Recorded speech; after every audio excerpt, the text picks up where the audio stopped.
Perkenalkan, nama saya Nem, Dinda Yustina Mangamis NIM 1967-2003 kelas A19, dosen pengampu, Franky Maluer, S.M.Doc.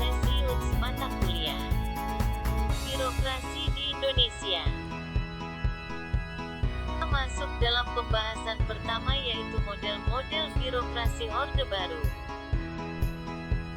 Model birokrasi pemerintahan Orde Baru secara esensial memiliki paralelisasi. Seperti 1. Burokratik politi, 2. Neopatrimonial regime, 3. Burokratik authoritarian regime, 4. Birokratik kapitalis state, 4. State teknokratik state, 5. Represif developmentalis regime, 6. Personal rule.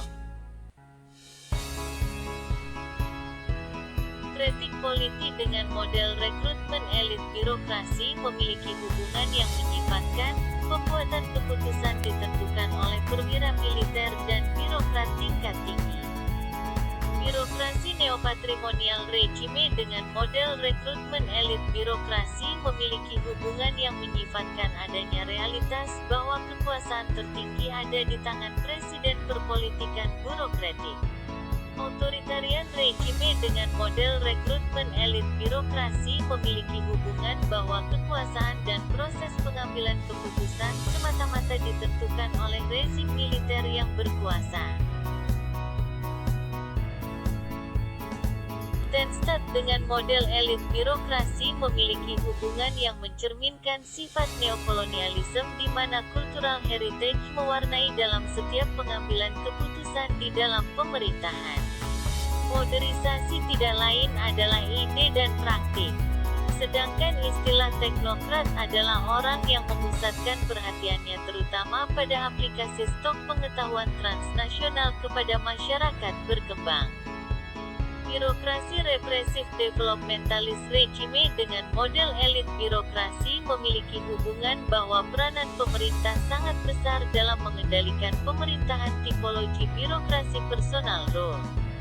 Dengan model rekrutmen memiliki hubungan bahwa proses pengambilan keputusan berada pada tangan individu. Kemudian pembahasan budaya dan reformasi birokrasi di Indonesia. Budi birokrasi meritokrasi merupakan budaya birokrasi yang mendasarkan dirinya dalam proses rekrutmen melalui ketentuan keahlian teknis. Bukan didasarkan patronase. Sistem budaya di era reformasi birokrasi yang terbuka daripada birokrasi yang sentralistik. Sistem pemilihan kepala daerah dilakukan secara langsung menekankan pada sistem pemilihan secara langsung. Perjalanan birokrasi Indonesia. Pembangunan dan birokrasi di Indonesia dapat dilacak melalui kajian-kajian historis secara diakronis yang bergerak dalam bentuk longitudinal. Birokrasi kerajaan tradisional. Birokrasi pada masa kerajaan patrimonial dinamakan sebagai birokrasi abdi. Dalam birokrasi kolonial. Birokrasi kolonial berkembang sejak Belanda mendirikan VOC di Batavia pada awal abad ke-17.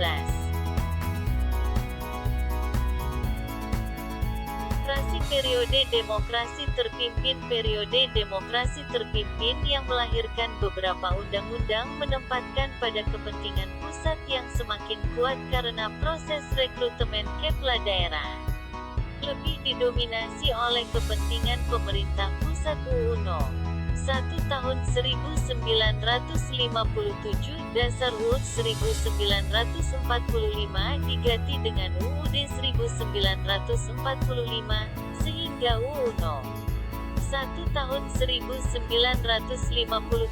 tidak berlaku lagi. Perpres No. 6 tahun 1059 menghapuskan dualisme aparat untuk pengendalian pusat terhadap daerah. Ini yang menjadi paparan materi saya kali ini dan terima kasih.